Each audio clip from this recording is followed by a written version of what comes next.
Good evening, and welcome to another edition of the D-Irish podcast, where I am not an Irish fan. I am, for now, D-Irish fan.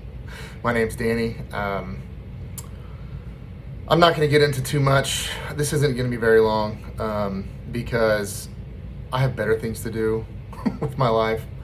But before I get into it too much, first, please like, share, comment, subscribe. This is a family channel, and I would always want it to be. And I didn't record last week a pregame prediction and show because it was a hard week for me and my family. This isn't a political podcast, and it never will be. But I have to say that I'm a believer in Jesus Christ, and we had a warrior for the faith who was murdered in Charlie Kirk this last week, and it really hit me and my family hard. So some things would just take a distant 4th, 5th, 6th, and 7th to football takes a distant backseat to a lot of things in life, and it should, of course. Obviously, we're passionate about the game we love. We're passionate about Notre Dame, but some things just take precedent over that, and I felt like attention to my family, the Lord, and my own heart was more important, so that's where I put my attention to. So again, this isn't a political podcast. I'm not going to make it about that, but I had to say that. Where do I begin? First, please like, share, comment, subscribe. It helps me. It helps the podcast, and clicking the like button is probably the easiest thing that you could possibly do. Just do it right now. Click it, please. The BeeVeeGeeVees are back. We have another Brian Van Gorder defense. We haven't seen this defense in this kind of defensive play in a long time. We have seen it before, unfortunately, as Irish fans, and it was when he was defensive coordinator for Notre Dame in 2016. Well, he was 14, 15, and 16, but fired rightfully so in 2016 because it was not a defense. He completely lost faith in the team. This is what I'm going to say. This is my analysis. It's not so much that we gave up 360 yards passing. It's not so much that we found a way to lose on a 4th and 11 at the very end of the game with only 11 seconds left. It's not so much that we have Tyler Buckner on our team, who's not even on scholarship anymore, still finding ways to lose games for us. Even though, look, he's a good kid. I like him. He's done everything right, everything asked of him thus far. This is not his fault. However, in the spirit of accountability, in the spirit of it matters, it does matter, it played a big part. And not only the muff, he actually had a chance to complete a pass in the end zone for a 2-point conversion and overshot that pass. So he literally crapped the bed twice on the same play. I don't even know how that's possible. Only in Notre Dame land, and probably only for him. Again, I digress on Tyler Buckner. He didn't lose us the game, but he was a component. It never should have gotten to the point where we needed that extra point to even have the game tied. I mean, the game would have gone into overtime. So it's not so much about that. It's not so much that our offense scored 40 or 33 points on our special teams accounted for 7, combining for 40 points, and it still wasn't enough. It's not so much that we gave up 20 yards per catch. Let me say that again. It's not so much that we gave up 20 yards per catch against Texas A&M. And by the way, this is not your Matt Leinart 2004 style USC football team, who scores 50 points a game and he averages 350 yards. That's not this Texas A&M team is not that good. They're good, but they're not that good, is what I'm saying. They're not like US national title level good. That's what I'm saying. And it's not even so much that our defense can't get a pass rush. It's not so much that our cornerbacks don't know how to cover. Just completely lost, have no idea what they're doing. Zero. They don't know what they're doing, clearly. In front of the whole world to see. There's no dancing around it.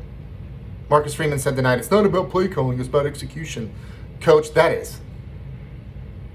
Wow, I'm shocked he actually said that. I really am. Because everything that's going on starts with him. So it's not about those things. It's not necessarily about those things. This is what it is. This is the crux. This is my analysis. We were lied to in the offseason. Us Irish fans were lied to. We were lied to by the coaching staff. We were lied to by Marcus Freeman. We were lied to by the administration. And we were lied to by the Notre Dame media outlets. We were told that the reason we were asked what's going on with this quarterback competition? Why is it lasting so long into camp? Why is it so seesawing back and forth? Why is CJ Carr throwing so many interceptions? Well, it's because they're playing against elite cornerbacks. No, they're not. Well, it's because they're playing against a very underrated, this is from Marcus Freeman's own mouth, a very underrated defensive line. No, they're not. It's because Chris Ash is just coming in. He's calling plays left and right. He's dialing up blitzes. He's doing this. And no, they didn't. I have no idea what is going on. I just read something quite disturbing, actually, that a buddy sent me. I want to preface this. I'm an Irish fan. I am not an insider. I do not have inside knowledge. However, information travels very fast. And at times, very fortuitously, in any situation, in life, we just live in an age where, a rumor becomes truth, and truths become rumors, So I just want to preface that. What I'm about to say is I have no firsthand knowledge, and the guy that sent it to me has no firsthand knowledge either. But there was a post by someone who claims to have firsthand knowledge that the locker room is in complete disarray. That this Chris Ash hire is being looked at by opposing coaches as an "I told you so." And if you guys have followed this podcast for since its inception, I've had one big criticism about Marcus Freeman. Only one. I love the man for the most part. I loved what he did last year. I mean, you're not a bad coach by how he performed last year. He's clearly a good coach. He's a good coach. And at times, good coaches make bad decisions. Good coaches make bad hires. Good coaches can lose a game for you. And I think that's what we're seeing. But my biggest criticism about him has always been, he is, and forever will be, an Ohio State guy. His background is Ohio State. His coaching icon, his Lou Holtz, is Jim Tressel. The style of play. Look at Notre Dame. Go back to some of those Jim Tressel coach teams, especially the one that the national title winning team in 2003. Watch a couple of those games. You'll see some eerily similar things. Rock steady linebackers, blanket cover corners, smart, for the most part, unathletic, but get the job done quarterbacks, elite running backs, and dominant line play. And we had that last year to varying degrees. And we went and played for a national championship. I'm really not I'm not necessarily knocking it. When I say criticism, it's always more of a concern than an actual identifiable critique that he is an Ohio State guy.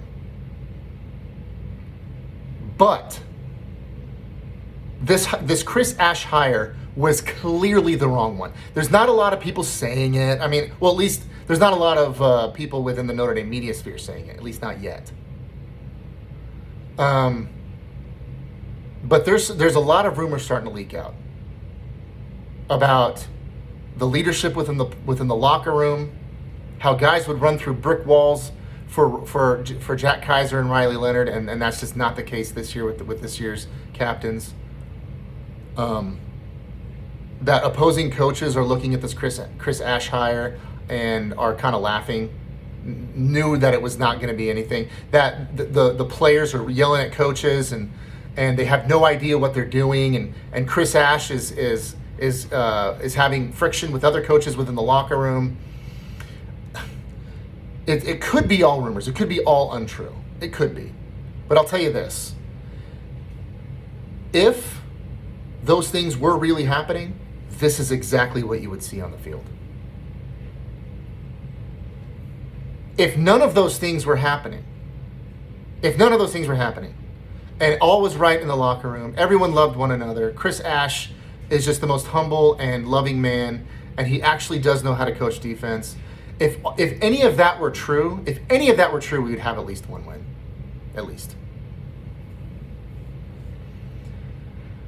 And if any of that were true, I think you'd see a little bit more fire from this team. They're playing quote unquote hard. You hear on Irish Breakdown, they have really good analysis, but like they talk a lot about how they all the guys play hard. There's nobody on the team that doesn't play hard. You can see guys when they quit, and there's nobody that doesn't play hard. But hard is kind of like the prerequisite, like that's the bare minimum in any game. I don't care if you're playing Ohio State or if you're playing, University of Northern Kentucky. You have to play hard if you want to be a starter in any college football program, let alone Notre Dame. But you have to know what you're doing as well. And someone I also heard another good listen. Someone I listened to, Jack Kennedy from Always Irish. He's hilarious. John Kennedy from Always Irish. He's hilarious, but he's a good listen. Check him out. He mentioned that someone asked him, why is everyone playing so slow? It looks like Christian Gray got slower. It looks like the linebackers are just slow. What happened to Jalen Sneed? It's not that they're playing slow. It's not that they're slower or something happened where they gained too much weight in the offseason. It looks like that because they're thinking too much. They don't know where they're supposed to run. They don't know what angles they're supposed to take. They don't know what gaps they're supposed to fill. They don't know what area in a zone defense that they're supposed to run. And this is another one of my biggest criticisms with Marcus Freeman, and I'm going to say it right now. So, are we changing the defense? Why are we going from press man coverage, heavy style blitz, run stunts, pass stunts that we ran under Al Golden, completely changing that and running an entirely new defense and learning new plays? Why? Why are we learning new plays? In real time during really important football games. Why? That's on Marcus Freeman. It's not on anybody else. He's the one that decided to change the defense. I have no idea why he's doing this. We haven't been a zone style defense for years. And these players that we recruit they're supposed to be man press coverage style cornerbacks, so we can get pressure on the quarterback. And we've just completely gone away from that. And it's not that defenses only play man and no zone, or only play zone and no man. That's not what it is. But you have a main identity of what you are. And our main identity of what we've been has always been man coverage, and we're not man coverage anymore. We're zone, and it's terrible. It's terrible. Carson Hobbs gets cooked on every play.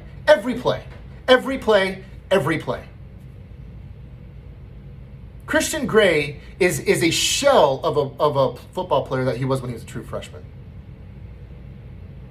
He's hurt during most of his games, and that's not necessarily his fault. It's football. It's a rough game, and I don't know if he's got a bum shoulder. He's had one for a while, going all the way back to last season. I think he kind of re-aggravated it again tonight. They kept him in the game because they had no answers. I mean, the only serviceable defensive back on our football team right now is Leonard Moore. But guess what? Opposing defenses, they're not going to throw it to him. You know, whatever wide receiver is lined up against Leonard Moore, just ignore that receiver. Look at your other two guys, and one of them, if not both, will be open at least 80% of the time. There you go. Purdue, that's who we play next. Purdue, whoever their quarterback is, whoever their wide receivers are. This is how you scout Notre Dame. Throw it to any other wide receiver other than the wide receiver that's being covered by Leonard Moore, and you're fine. You're fine. That's how bad we're playing right now. That's how bad it is. It's awful. It's not a defense. You can't, this is not sustainable. Something's got to change, something big. So we were lied to. That's the big point. That's my great takeaway. That's my analysis. We were completely lied to. Our defense is not elite. Our cornerbacks are not elite. Our defensive line is not underrated. Outside of one sack against Miami from Boubacar Traore, I think we have a combined, between both games, I think we have a combined 2.5 or 3 tackles for loss. That is abysmal. Well, Danny, we've played against 2 really good offensive lines, and you know, any good team worth its salt, especially if you want to play in the playoff. Look who we played last year in the playoff.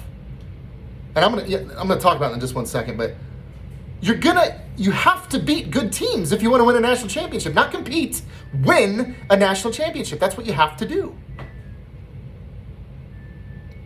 And we completely failed. We're failing. We can't beat any good team. I don't think we're gonna beat USC. We can still go 10-2 and make the playoff. If you're an Irish fan and you're thinking that way, God bless you. Because you have a lot more optimism than I do about this football season. I'm just at this point. I'm like, you know, I just hope we can win a game. I just want to get to Purdue and just win that football game. That's all I care about. I don't care about anything else. I don't care about Arkansas the week after. I mean, we got Purdue. That's all I care about. Let's win a game at home. At the very beginning of the season, I made everyone comes out with their preseason lists and players of this and who's going to do that and how many wins we're going to have. My list was the things we can't do, and I haven't looked at it, but we've already violated at least half of them. One of them was we can't lose at home. We did. Another one was we can't go 0-2. We did.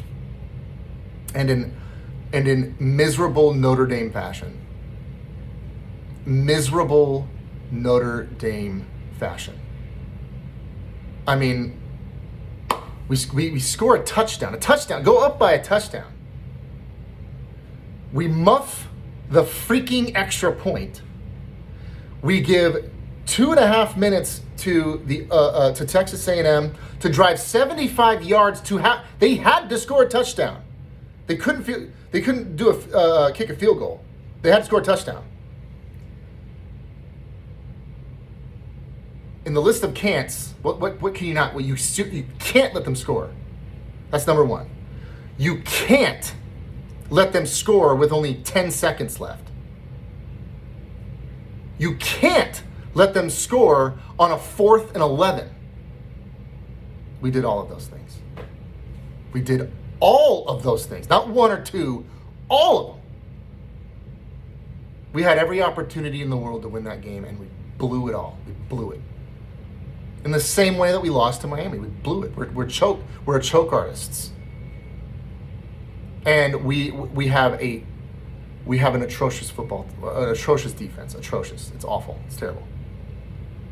Marcus Freeman has to make some tough decisions. He's gonna have to make some really tough decisions. He's got to sit down with his football team. I don't care about the coaches. Okay? I don't care about who he's hired. You go to your football players and you listen to them. You sit down with each one of them individually. Tell me what I'm doing wrong, son. And then let's get to work. And then you go to your coaches and say, you guys aren't doing enough. I'm not doing enough, and neither are you. Chris Ash, call plays like this from now on. and you direct him how you want him to call plays. And Marcus Freeman, if you're telling him to just keep doing what he's doing, that's on you, and you're going to go 3-9, maybe 4-8. You're going to have one of those seasons. I guarantee it. I guarantee it. You're an Ohio State guy, and you've been around that program forever. I've been around Notre Dame forever, and I promise you, if you go about practice from here on out with let's just keep doing what we're doing. Let's just keep learning the plays. Let's let Chris Ash get comfortable. If that is how you are going to coach, you will have a miserable 3-9 terrible season. I guarantee it. I guarantee it.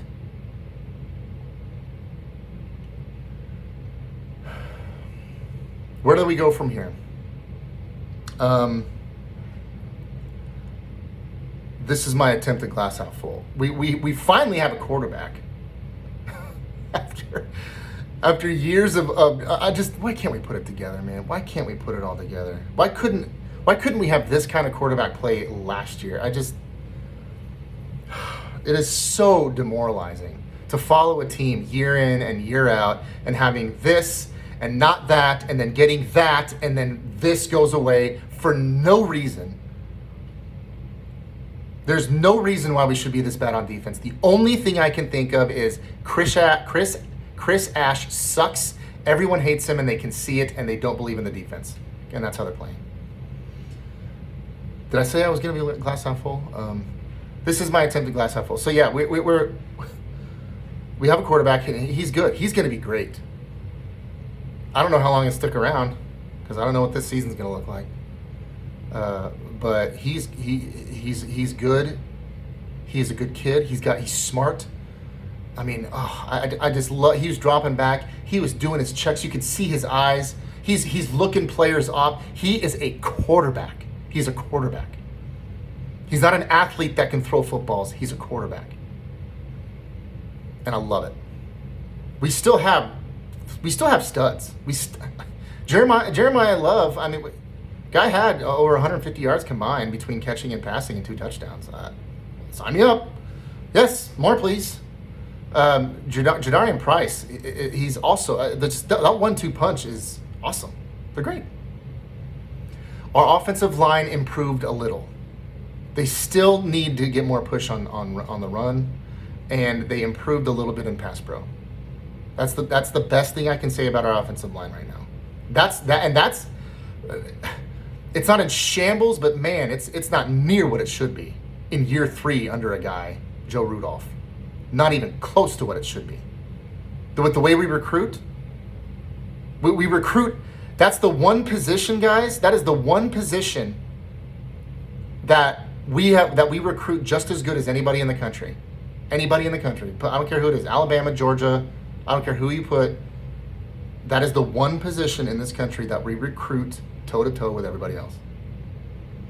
There's no reason why we should be this bad. I'll say it again. The one saving grace I'll give them is last year we had to replace 2 junior left tackles who went off to the NFL and a guy who got injured for the entire season. And this year, that same guy that got injured again, and we're not going to get him back till October. So I'm sure that they had plans, but those plans were thwarted, and they were forced to kind of makeshift the offensive line, and that's the only grace that I'll give them. After that, there is none. I mean, Anthony Knapp isn't a true freshman anymore. Gerby Lambert isn't either. We should not be asking these guys too much. They need to play better. They need to play better. And I don't know. I don't necessarily have faith that they will. I mean, other than they did. They got a little bit better against Texas A&M, a little bit better. And they're certainly not going to face a defensive line as good for the rest of the year. Even when we play Arkansas, we're not going to play a defensive line as good as the 2 that we just played. So here's the thing. Here's the crux. I don't care. I just want to win. I just want to beat. We need a W. We have to have a W. We have to. And we got to get a W. We got to beat Purdue. That's all I care about. That's all I care about. That program is awful. They were one of the worst college football teams I've ever seen last year. They were terrible. I can't imagine them making this huge jump this year. They're very beatable, even with this trash defense that we're trotting out right now. They're very beatable. We can win the game with the offense that we have. We should. We better. If we don't, hello 3-9 or 2-10. Yes, I'm making that. I'll make a prediction right now. If we lose to Purdue on Saturday, 3-9 at best, maybe 2-10. That's what we're looking at. Which is just, I can't even believe that I'm going there in my mind. I really can't. It's just amazing. So we have to continue getting better on offensive line play. I think we can do that. The past has shown that we'll start the season off slow on offensive line and we'll work our ways up. We're going to get Charles Jagasaw back at some point as well. That should provide some levity. And if you give this guy CJ Carr time to throw the football, he's gonna make plays. He just is. And if you can get just a little bit of push on run plays, Jeremiah Smith and Jadarian Price are going to take it to the house. So we're going to score points. Question is, what in the world are we going to do about defense? What are we going to do? I don't know. I don't know what the plan is. I don't know what lies in store for us. But we have to make hard choices. Marcus Freeman has to. And if he doesn't, hello BeeVeeGeeVee. That's all I got today, folks. Thank you so much for listening. We'll see what this week looks like. Like I said, I put my family first. We'll see what this week looks like. I want to put out an episode covering Purdue because I want to watch a couple of their games, some of their highlights, just kind of look at some players, see if I can't make a prediction. Which at this point I have no idea, how to even do that with the defense that's going to be giving up 30 points a game for the rest of the season. But so I'll probably record here later on in the week. But until then, thank you so much for listening. I love you. God bless. We'll see you next time.